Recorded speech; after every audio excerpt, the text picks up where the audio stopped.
College football GM hires just keep getting buzzier and salaries just keep getting bigger. The Sooners had a splash hire from the NFL, but will it save Brent Venables' job? And we have a 5-star guest on the show coming to a school near you. The top tackle in 2026 stops by to give us his finalists and lay out his visit schedule for the summer. Plus, who prepares players better for the NFL, Ohio State or Michigan? Ultimate burning questions I am so glad I don't have to answer. All that and more as the ultimate college football show starts right now.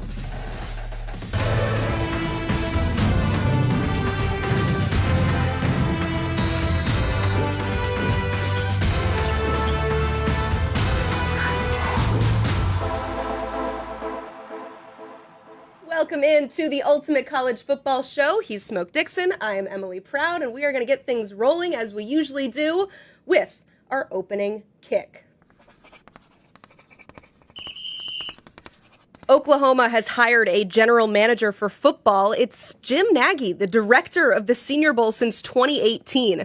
Per release from the school, OU is, quote, implementing a progressive new structure uniquely tailored to meet the most current challenges in college football. Sounds good. Smoke, what do you think? Slam dunk, home run, bang out of a job hired by Brent Venables, which touched on this last week sometime about improving their personnel department with someone that can provide with structure, operation, and that's what he did at the Senior Bowl. Unearthed guys, but also he ran that entire thing all week, and he's always done a beautiful job of laying it out for NFL scouts. Sounds like would have been a great hire for any program, but he is going to Oklahoma, which means that we need some Oklahoma boots on the ground reporting. So, of course, we have to bring in our friend Colin Kennedy from Sooners Illustrated to give us a little bit more perspective on what this means for the Sooners. Colin, with Venables on the really every hot seat list I seem to check on the internet, and Oklahoma coming off a losing season, what does this move signal to you about what he's trying to do this year? I think it really says two things about Oklahoma football and the direction of this program. We knew going into this job opening and the process of making a hire that this was going to be one of the most pivotal for the program in relation to its future. But I think that this shows you that not only is Oklahoma ready and willing to adapt to the new era of college football, and for what it's worth, Brent Venables and co have been pretty adaptive behind the scenes, made some significant hires, this just being really one of the most significant. I think it also shows you that this is what people think of Oklahoma football. This is the opportunity in front for OU as it continues to transition into the SEC. And in the form of Jim Nagy, I think exactly like Smoke mentioned, this guy checks every single box and more. Arguably overqualified, I don't know. Easily one of the most significant additions we've seen in terms of off-field personnel in all of college football. I really cannot wait to see how this one shakes out. Well, if everyone just says personnel, that's the easiest box that he's going to check because he's one of the better guys out there. He's been on the road for 18-plus years in the NFL, so he knows that world.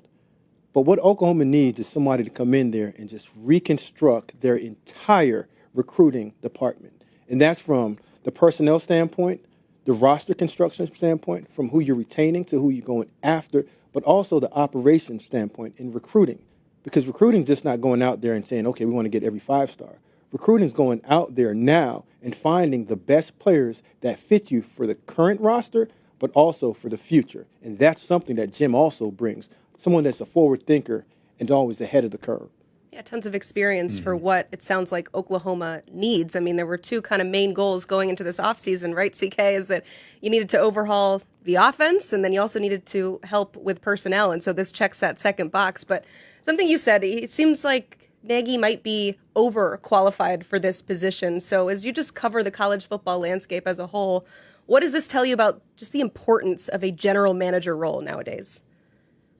Yeah, it's one of, if not the most important hire that you can make in your program right now. And I think when you look at Oklahoma, it really felt good about the current structure in terms of on-field staffing, actual football side of things, but not just personnel. Operationally, you have to be able to have someone who I don't think people realize isn't necessarily working for the head coach. You need to hire somebody who's working alongside the head coach to oversee your entire operation. And that's exactly what Jim Nagy is getting ready to do for OU. I think this is someone who, beyond some of the things that we've just mentioned, when you look at the general manager position, in Jim Nagy's role specifically, on top of all of this, he's going to be in charge of negotiations, how to formalize your budgets in terms of where you're spending, who you're spending money on. And then I think most notably, the subtle layer to this hire is that Jim Nagy's going to come in and essentially have some say in terms of the revenue share model and what's getting allocated to OU football. And in the OU market, you're going to have an ability to bring in a couple extra bucks if you play this thing right. And I think Jim Nagy's background in terms of marketing and brand building, what he's accomplished with the Senior Bowl, that plays a role too. So again, this isn't just a hire in your personnel department. This is someone helping the head coach to oversee your entire program. And Jim Nagy, hard to find one better to do it. CK, and like you said, the thing that I take away from this is Coach Venables is taking over the defense now. And when you're doing that, now you can't be as focused on the number one thing that I believe in college football, which is personnel. So when you have somebody that comes in with that much credibility, you know right now I don't have to truly worry about what's going on in the personnel world or the recruiting world, because Jim Nagy's going to take care of that, because he's going to build this football team and a vision of what the coach wants this football team to look like.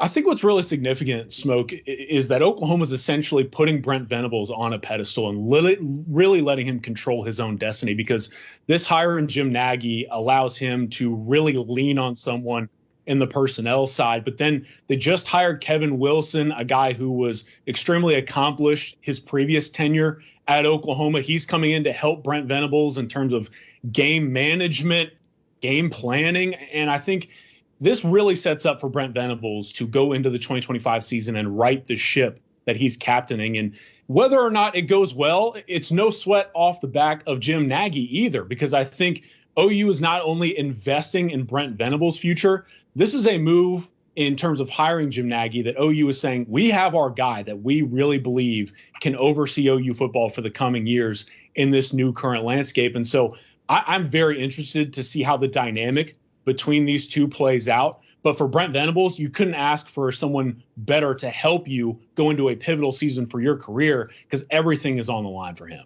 You said it, a pivotal season for his career. The way that I introduced you into this segment is by saying that Brent Venables and reminding people that this is a big season for him. He's had 2 losing seasons at Oklahoma. When you think of player personnel and bringing in Jim Nagy to help with that, how much impact can he make this season, though? Tons. I think you're going to have him come in and he's going to evaluate this roster. A roster, by the way, that is going to help Brent Venables navigate what is that pivotal year. And I think we've already heard rumblings about OU wanting to go into the spring portal window and make some moves. Now, that's obviously going to be Jim's call. But when he comes in and he really dives into the depth chart and examines what the future holds in this personnel room, I think that there is an ability here for Jim Nagy to have a lot of say and to have even further impact going into that season that we feel everything is on the line for Venables. And so it will have a lot to do with how much advice Brent is willing to take from Jim. I do think that that's something to consider. But in this hire, I think that this is both Brent Venables and Joe Castiglione, the athletic director, giving Jim Nagy a vote of confidence and saying, we're going to give this man the keys, and whatever he says from here on, it goes. Yeah, it's not just who the hire is, it's what it signals in terms of the future of this Oklahoma football team. Colin Kennedy from Sooners Illustrated, thank you so much for being here with us today. I have a feeling that you guys have been writing all about this news and will continue as he puts together his front office staff. Sounds like it's going to be very similar to what we see in the NFL. So check out all of the great work at SoonersIllustrated.com. Meanwhile, 5-star offensive tackle Jackson Cantwell will join the show live in just a bit to walk us through his finalists and his visit schedule for this summer. Smoke, let us know. Tell us now, what kind of prospects are these schools hoping to land here? Man, you're getting one of the most impressive young guys that I've seen in a long time. Really? In terms of frame and his body matching his explosive play. Like when he makes contact with defenders, he knocks them out of the ballpark. And when you talk about guys that have like truly tough and gritty power, you're thinking of like a slug that can't move. No. Nimble feet at the second level with body control and balance to stay engaged with blockers, ride them to the ground, even take some guys off to the sideline. But then you see his athleticism when they even put him at the tight end position, throw him a pass, catches and runs. So this is a guy that his dense frame puts me in the mind frame of Taylor Lewan, how he plays nasty. But then when you're talking about just a solid, dense human being, Taylor Decker. Solid guy. Love where he's going. Development's going to be awesome for this guy. Yeah, both of those guys you mentioned, too, have incredible athleticism for offensive tackles, and they clearly had some success in the NFL. Yeah. So he is currently ranked our #1 offensive tackle, Jackson Cantwell. So excited to have him on the show in just a little bit. But we are rocking and rolling here on the Ultimate College Football Show. Just a reminder to hit that like button if you would be so kind, and also make sure that you are subscribed to the 24/7 Sports YouTube channel. Also, at the end of the show, we love to answer your ultimate burning questions. You can submit them to us on the Instagram page right down here on the YouTube channel. If you're watching us live, we would love to get some of those questions and let you know what you're, we got some good answers here. We got some good ones for today, but we love to stockpile them for the future. Speaking of the future, it's all about the future of the NFL this week in Indianapolis for the NFL Combine. It's currently happening. I think kickers and punters are going today. Things will continue to heat up as the week continues, but we have somebody who has experience in the NFL, in college football. So I just want to ask, overall, there's been a lot of changes with the NFL Combine. We're starting to see fewer and fewer players participate. There's a lot of reasons for that, but I wonder how much is this new and elongated calendar and the long college football season that we're seeing impacting the participation? Well, the participation is probably going to go down further just because these young guys aren't getting time off. You roll back the schedule from last year, they've just been going from winter workouts, right from winter workouts, you go into spring ball. Then you go into the summer workouts. Then from summer workouts, you go into fall camp. From fall camp, you go into the long season that just ended a month ago. Yeah. Then some of these guys are participating in the Senior Bowl or post-graduate All-Star games, East-West Shrine Game Senior Bowl. Then you get right back into preparing for the Combine.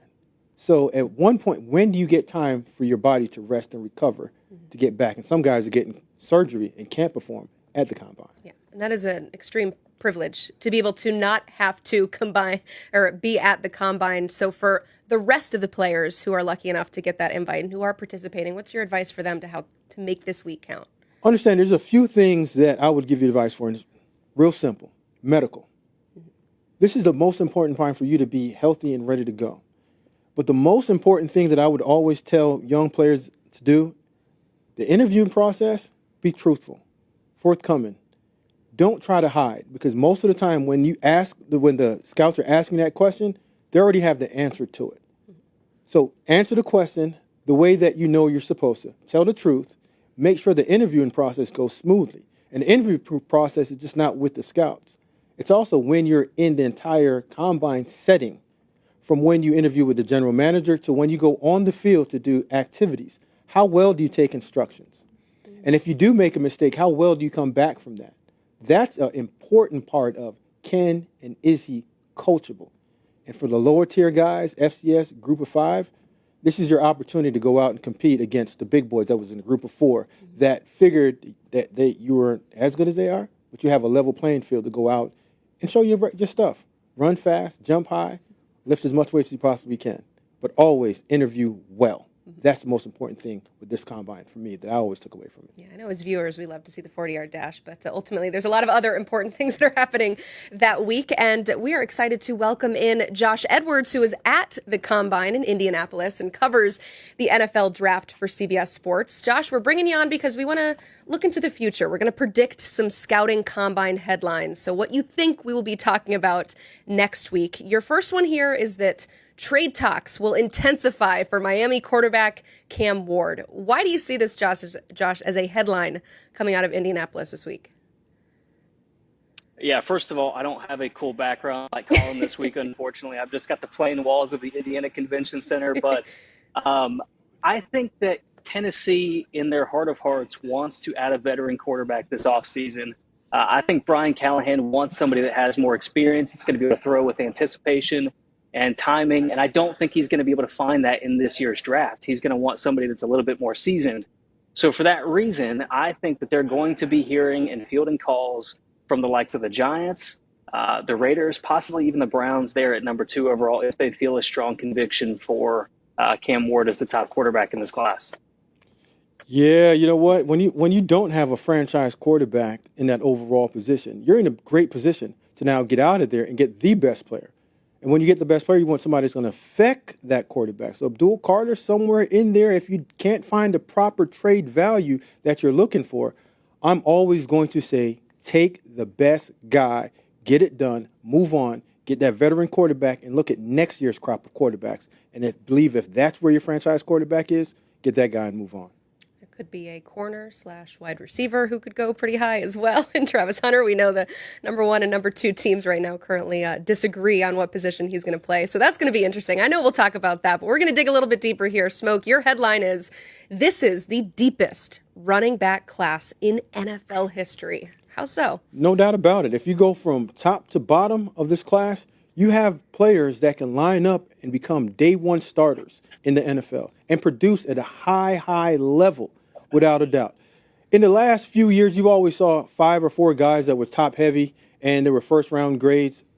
But I have several guys that could be first round graded players and can start for you with tremendous impact in terms of elusiveness, power, ability to show up in the pass game.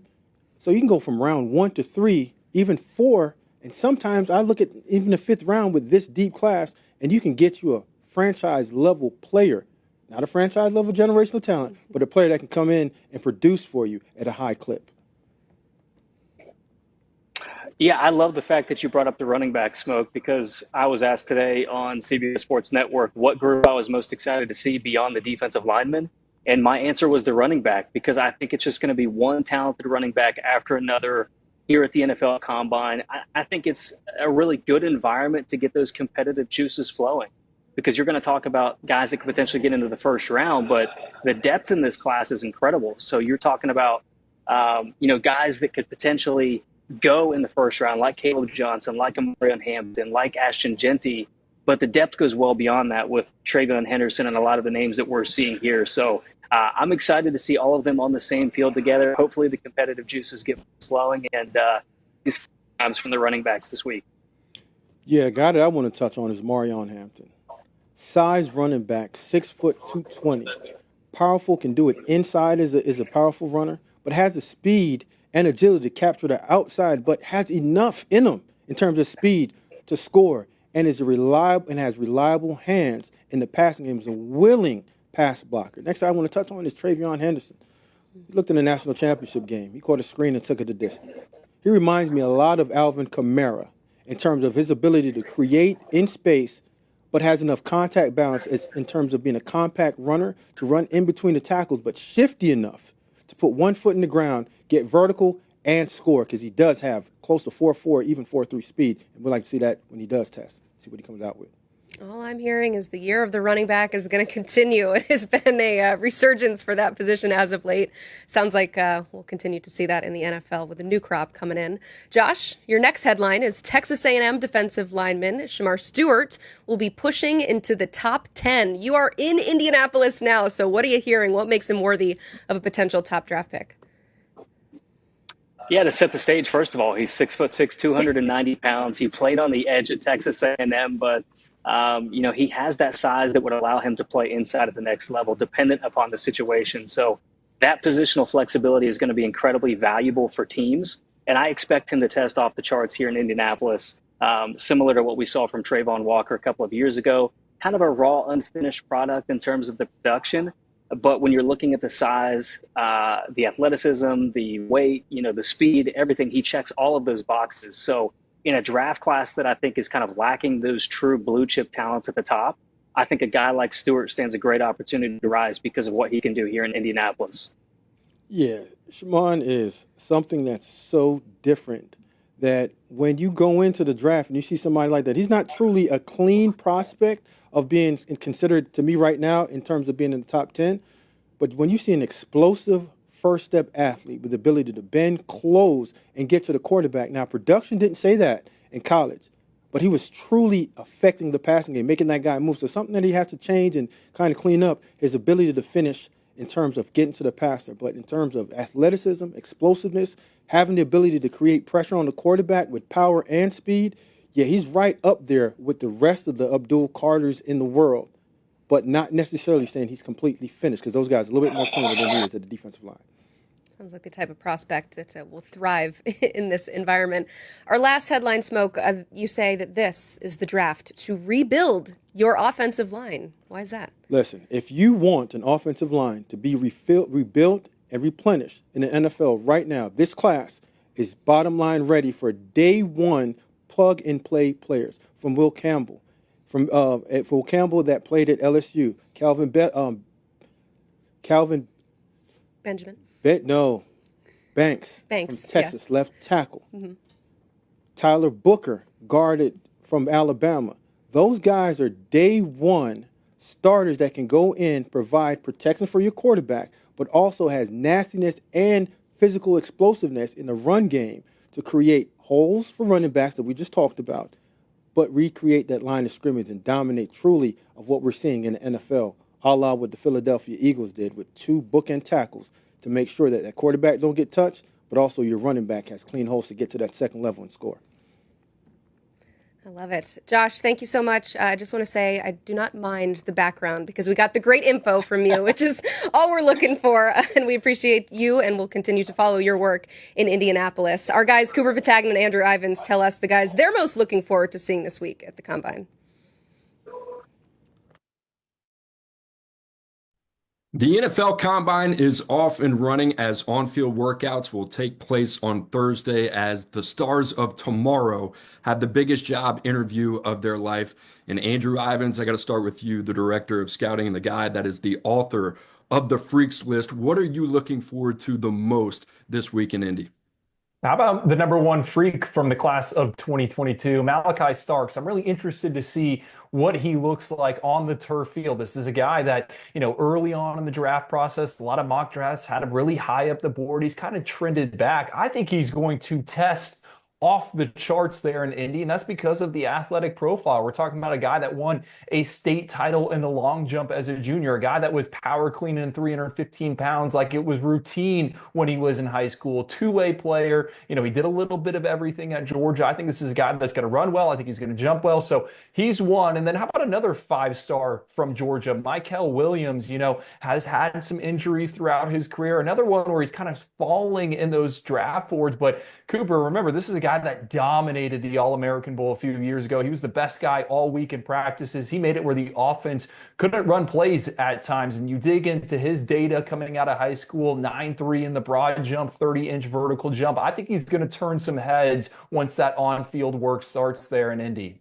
A lot of Georgia buzz in Indianapolis. You talk about those two players, those guys, Malachi Starks and Mykel Williams, been producing all throughout their career in Athens. I'm gonna stick in the SEC, but I'm gonna go to Tuscaloosa in Alabama with Jahad Campbell, and a guy that we loved coming out of the Northeast, out of high school, made his way to IMG Academy, Drew. And you talk about a freak, 6'3", 211, a guy that ran in the low 4.5s. He had a 4.2 shuttle as well, and a guy that's got 34-inch arms, 10-inch hands. And Drew, we thought he was going to be an edge coming out of high school. He mainly played off-ball linebacker. So what's that going to look like at the next level? Swiss Army knife, can do a lot of different things. I still think he's got some growth in his game. And then the other guy, Drew, a guy that was wreaking havoc all throughout the year in the SEC. How about Jalen Walker, another Georgia Bulldog, a guy that also has some on and off ball versatility, but as his career has progressed, we've seen him more off the edge, and a guy that had a prolific basketball career coming out of the state of North Carolina in high school. So a guy that I think is going to test exceptionally well. I would take a look at all 4 of those guys in the SEC to have big weeks in Indianapolis. Drew, the other thing I want to ask you, because all the conversation surrounds it every single year in Indy, who's going to run the lowest 40-yard dash this year? Coop, I love this question. I think it's going to be a defensive back. That cornerback position, that's where the 40-yard dash is still king. I think Darian Porter out of Iowa State, he's a guy to keep an eye on. You dig into what he did back in high school, 2-time state champ there in the state of Iowa. He went 46.99 in the 400-meter dash, one of the best times in the country for his age. Coop, some inside baseball here. He's training down in Fort Lauderdale at XPE Sports. Those guys have had some of the fastest 40-yard dash times in recent years. So I think Darian Porter's the DB I'm watching. And then how about Isaiah Bond, the wide receiver out of Texas, as a junior state champ there in Georgia in the 100 and 200-meter dashes. He's a guy that can fly. We've seen it in the past. I'm expecting him to go super low. All right, you want more Coop and Andrew Ivins? Well, I've got good news for you. You can check them out on the 105 podcast. It's every Wednesday. You can listen wherever you find your podcasts. We are so excited to have a 5-star recruiting spotlight today. The number 1 offensive tackle in 2026, Jackson Cantwell. He is the son of 2 Olympians, Tom Loy. So this guy is incredibly athletic. We're going to have him on the show in just a bit to give us his finalists, and you can clearly see that athleticism on tape. Let's tell you his scouting profile, a little bit more about him. You're going to see a lot of number 1s next to his name when we roll through it. He is the top offensive tackle in the country. He is the top player in the state, and he is top 3 nationally. I think I said the word top at least 12 times, which proves to you just how good he is. But Tom Loy here in studio with us now. Before we welcome him on, what do we need to know about Jackson Cantwell? Man, he's among the top in his class academically as well. I mean, That's the kind of kid we're talking about here. This is not just a day one contributor on the field, but a guy that you want in your locker room as a potential captain, as a guy who's going to be, academically eligible at all times. He's a leader, comes from great stock. He's got a great family that you mentioned, obviously athletically. But away from the field, I mean, this kid is a tremendous talent. He's a fun interview.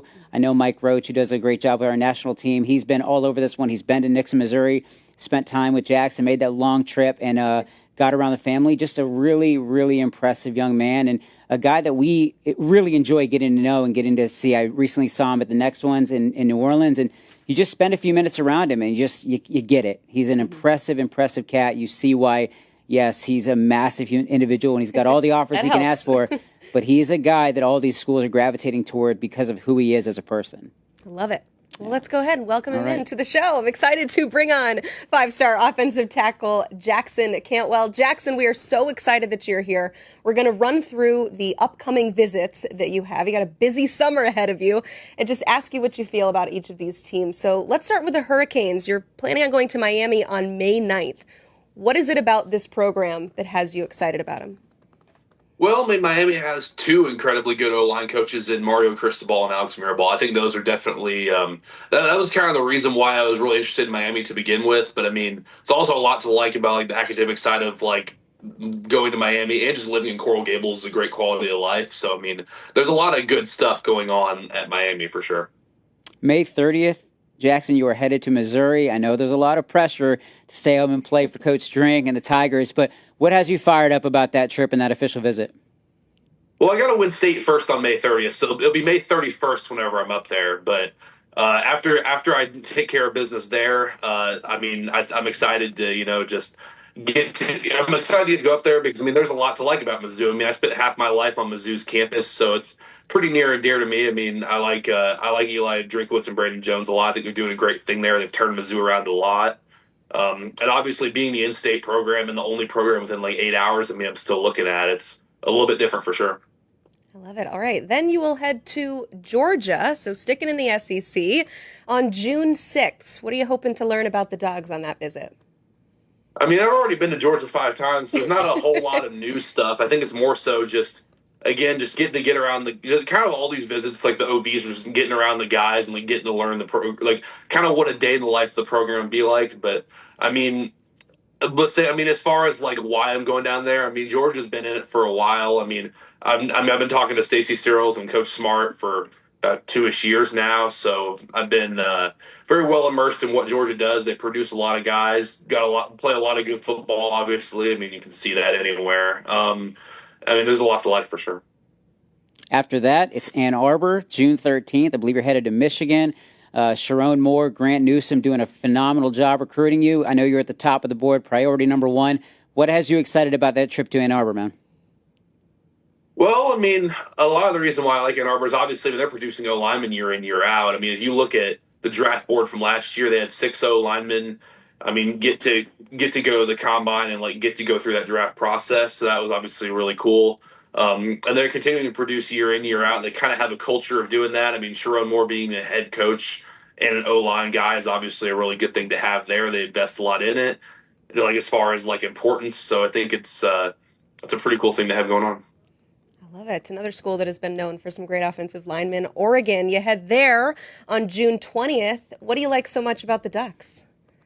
Well, I mean, obviously, Oregon has been like a program that if you're anywhere in the country, you know about Oregon regardless. But I mean, Dan Lanning makes a priority to recruit Missouri because he's a Missouri guy himself. Grew up in like that. I forget exactly what town, but he was coaching in Kansas City before he ever really made it big. So Missouri is still a place that he's going to try to recruit as hard as possible. He's put a lot of time and effort into coming down here. And I think he's a great dude. I think he's done a great job turning around, not really turning around, more so turning Oregon into a place that like people want to stay at for a long period of time. I think Malik Terry's done a fantastic job with the offensive line. I think they've done a lot of good developing over the past couple of years. And I mean, there's a lot to like about Oregon for sure. The other trip you have that you do not have an exact date for is a trip to Columbus to check out Ohio State.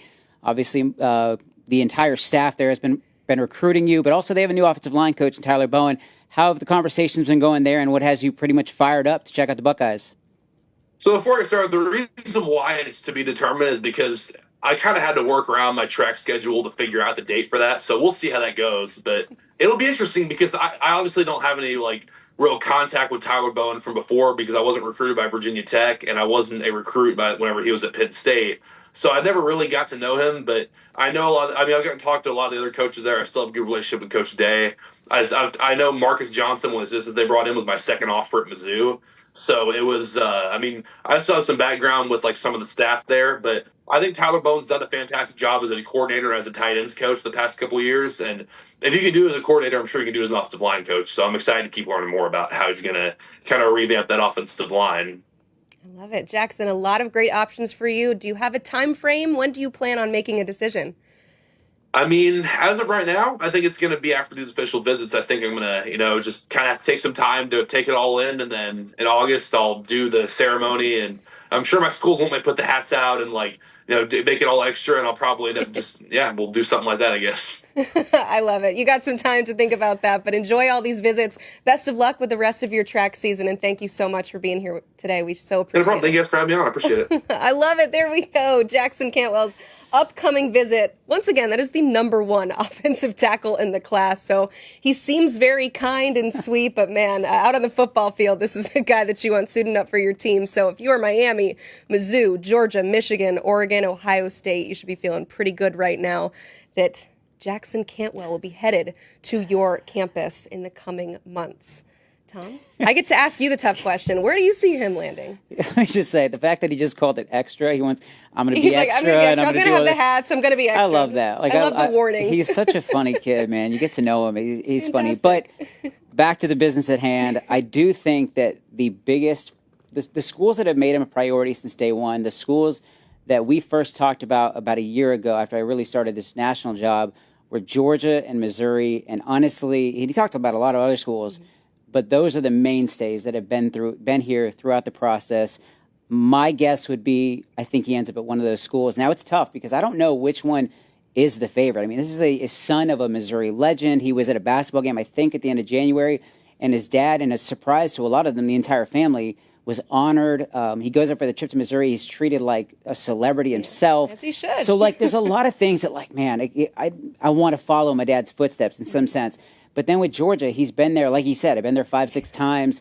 He is very much excited about his potential with the Bulldogs and what they're doing as a program. So the other interesting thing, and we were talking about this earlier, was that a lot of these coaches, this is not just him being on an interview trying to play coy.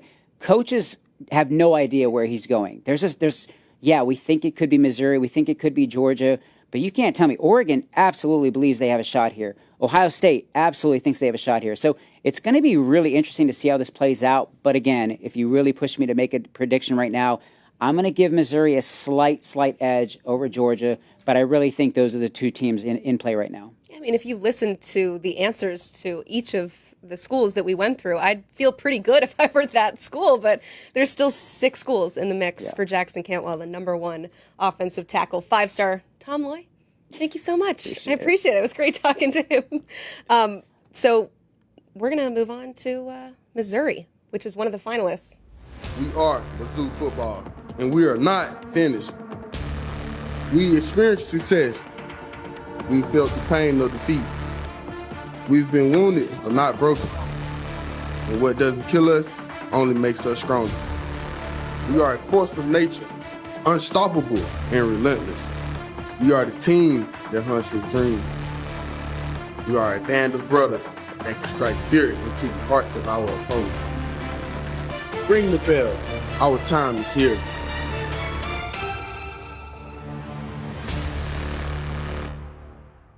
Well, that was last year, but what is next for the Tigers? Let's ask our friend Gabe DeArmond from Power Mizzou. Gabe Cantwell, we just talked to him, set to visit Columbia on May 31st. You heard our Tom Loy also say that he thinks he'd give a slight edge to the Tigers at this point in the recruitment. Still a lot to be decided, but what do you know about the interest in Missouri for Cantwell? I mean, the interest is definitely legitimate. His dad was an absolute legend at Missouri, Olympian and all that. Missouri is going to be in this till the end. I agree with Tom that Georgia is major competition. I think Oregon is probably the third team that is really, really in the mix there. Dan Lanning, Kansas City guy, like Jackson said earlier, and has really made recruiting people in his area that he's familiar with a priority. I think those are the three teams it comes down to. Look, I think any of us would be dumb to make a prediction. Like, I give these kids so much credit now. I've been covering recruiting for 22 years ago. They used to actually tell us and give us an idea what was going on. I mean, like you said, if you're one of any of those schools and you listen to Jackson, you're going, hey, I feel really good about our chances, right? Yeah, exactly. He did a good job of playing the field there and making sure that everybody got some love. And he also told us, too, that he's going to make his announcement dramatic. So we're just going to have to wait to find out where he's headed. But exciting for Mizzou to be in the mix. As we look at this year as a whole coming into this offseason, I mean, Mizzou brought in a top 20 recruiting class, the number 6 transfer portal class. So from what they're adding, Gabe, where do the Tigers get better this offseason? I think they got better on the defensive line. I mean, Damon Wilson was our number 2 overall transfer, defensive end. That was a big spot that they needed to do well at. I really like what they did at linebacker. They brought in Jeremiah Trotter, who was Big 12 Freshman of the Year from West Virginia. They brought in Mekhi Byer from Nebraska, Nebraska's leading tackler, or would have been Nebraska's leading returning tackler. And then the biggest deal, the guy who did that intro there, his voice on the intro coming in, Tristan Newsom, because of the Diego Pavia lawsuit and the JUCO stuff, got an extra year. He started last year. He's coming back next year. So I think Missouri is probably 2, maybe even 3 deep at linebacker and feels pretty good about that. Defense, which was, I think, pretty good last year. A lot of hopes around Columbia that it's going to be better next year. That's the good. There's also the other side, which is, you've got 18 incoming transfers, but 15 of those are outgoing transfers. So maybe where did Missouri take a step back this offseason? Well, I don't know if we can say they took a step back yet, but the question here is offensive line. Armand Mimbo left early for the NFL draft. They lose Cameron Johnson. They lose Marcus Johnson. So 3 starters. By the way, center Connor Tollison coming back off a knee injury. So, that's always a little bit of a hit and miss how he might be at the start of the season. Missouri brought in some transfers on the offensive line, but I'm not sure they brought in like absolute plug and play guys at that spot. So that's probably the biggest question on the roster at this point in time. I would not be at all surprised in the spring transfer portal window to see Missouri go after another tackle, see if they can add, whether it's a guy that they go, absolutely, this is our starter next year, or, hey, this is somebody that's going to come in and compete at the tackle spot for a job. They've got Caden Green, he could be a guard, could be a tackle. I think ideally they would like him to stay at left guard where he's played for 2 years. But if you get into fall camp and you have question marks at left tackle, like, it's not a spot you want question marks at, and Caden could always swing out there. Yeah, it is February. There's still plenty of offseason left and another player acquisition period late in the spring. But Gabe, you're there. I mean, what's something inside the program that we aren't talking about, but maybe we should? Yeah, it's interesting. I knew this question was coming, and I thought, it's February. Hang on. What are people talking about football, right? Because Missouri is one of the schools in the SEC where everybody's actually really excited about basketball right now. But I think on the question mark side, the punting game is, we don't know. They brought in Luke Bauer had punted for the last couple of years. They brought in a transfer punter each of the last 2 years. Luke Bauer beat him out both years. He ended up exhausting. Well, has one more year, but entered the transfer portal. And honestly, I'm not sure where he ended up. But bottom line is Missouri doesn't have a scholarship punter. So they go out in the transfer portal, get a kid from Stanford named Connor Wesselman. But he was not Stanford's punter last year. He was the backup. So, special teams is one of those things where nobody talks about it until we have to talk about it. So I think the punt game is a little bit of a question mark. As far as the positive side, though, I think the defense, not only, we already talked about defensive line and linebacker, but they absolutely loaded up in the secondary in the portal, brought in 3 safeties and a corner, and you really look to kind of restock numbers at that position. And then one more positive, Kirby Moore's brother got the head coaching job at New Orleans, and a lot of people thought, hey, maybe Kirby could be a candidate for his staff. Kirby Moore's back next year, offensive coordinator, 3rd year, continuity, never a bad thing there. No, not so much. Gabe, I know you said that you weren't sure how to answer that question because everybody's thinking about basketball, but I can guarantee you they're not talking about the punter. So that was a fantastic answer there. Right. Looking at expectations for 2025, you got Bo Pribula coming in. So where do you see him leading this Tigers team? Yeah, that's like the major question mark, right? We knew going into the offseason, Brady Cook's leaving. Missouri has to find a guy that they think can be the starter at quarterback next year. And they talked to Fernando Mendoza, who ended up at Indiana. He's a proven Power 5 starter, right? Bo Pribula is kind of the opposite. He's a guy that all kinds of potential. Everybody I heard from absolutely loves the ceiling on this kid, but he hasn't actually really done it as a starter yet. So I think so much of Missouri's season rides on, is this guy closer to the ceiling of the expectations people have, or is there maybe an adjustment period for him being the starter? Or is there a reason he hasn't been the starter yet?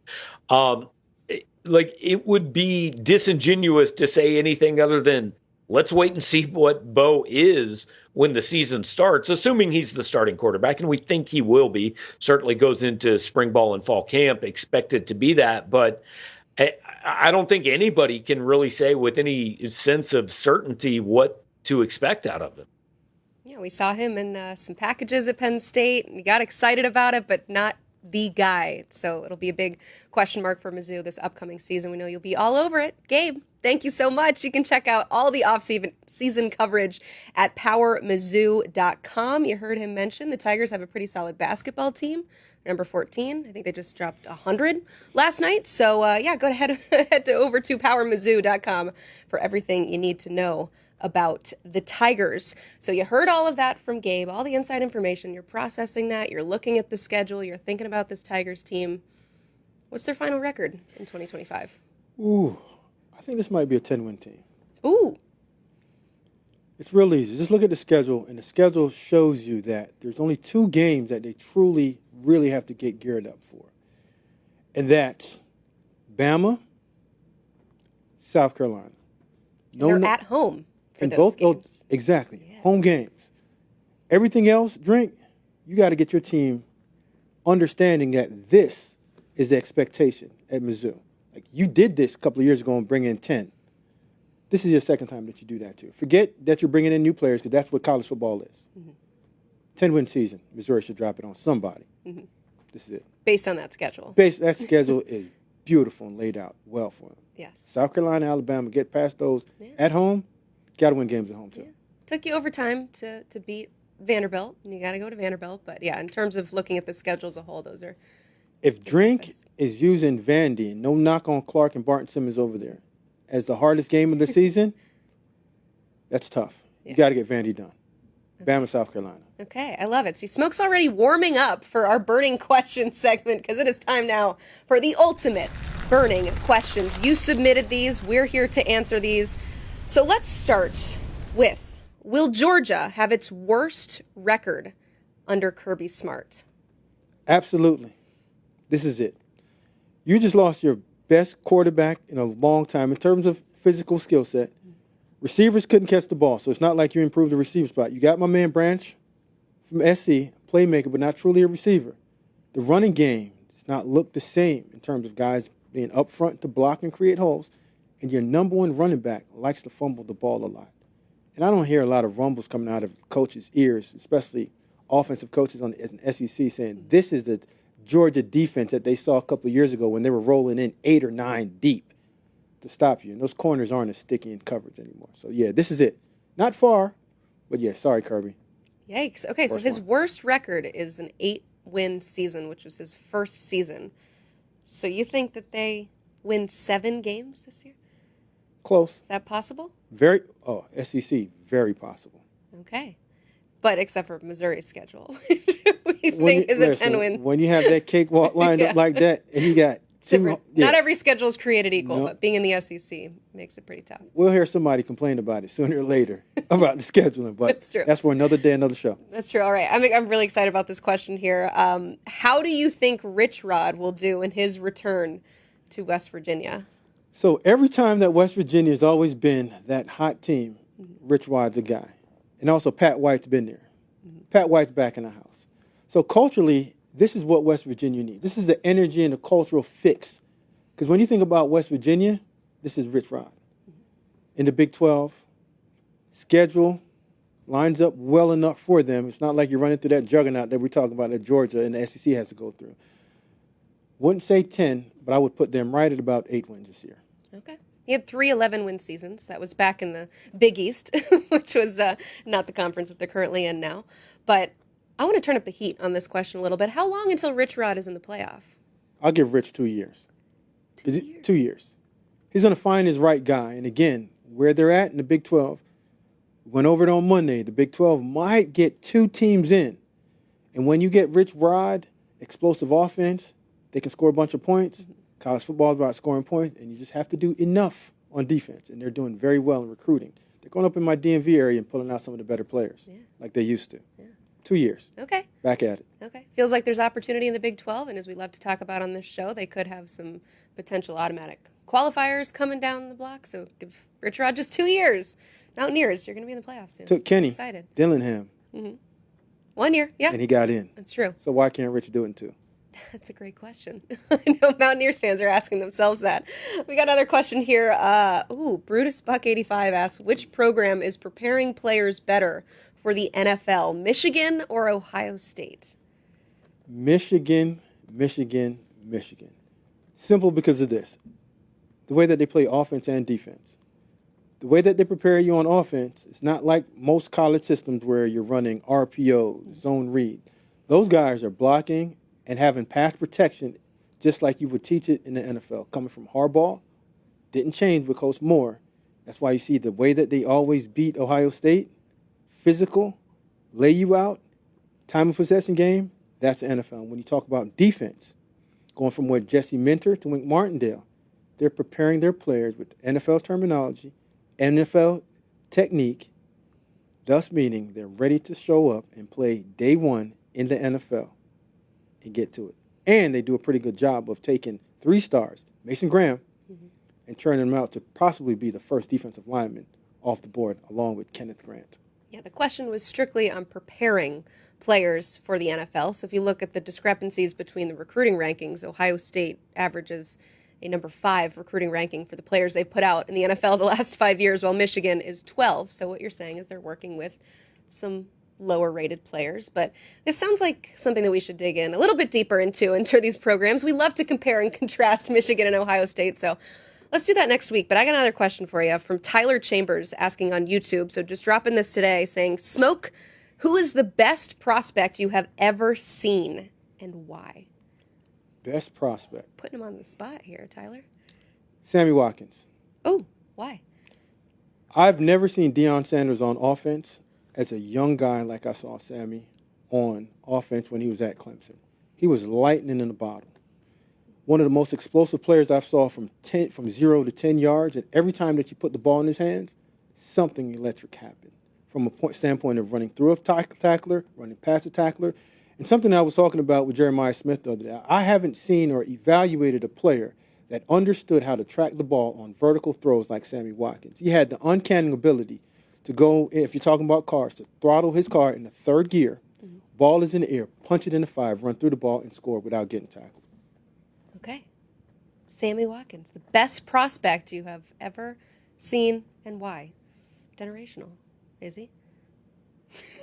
I'm just kidding. I don't want to put you on the spot. He ain't in that category. I know. We got to look at everybody else. We've done this before. We've talked about who else is in the generation, but no, just not there. See, Smoke has a very high standard for who is considered generational, but Sammy Watkins being the best prospect you've ever seen is still pretty high praise. Yeah. Okay, we'll take it. Well, that's our show. If you On have any offense. other on offense, okay, they're specific for this side of the ball too. If you have any other questions, you want to drop them on our Instagram page, on YouTube, so you would take some last minute, but keep it locked into the 24/7 Sports YouTube channel for more of our off-season content, and tune in to the Ultimate College Football Show Mondays and Wednesdays.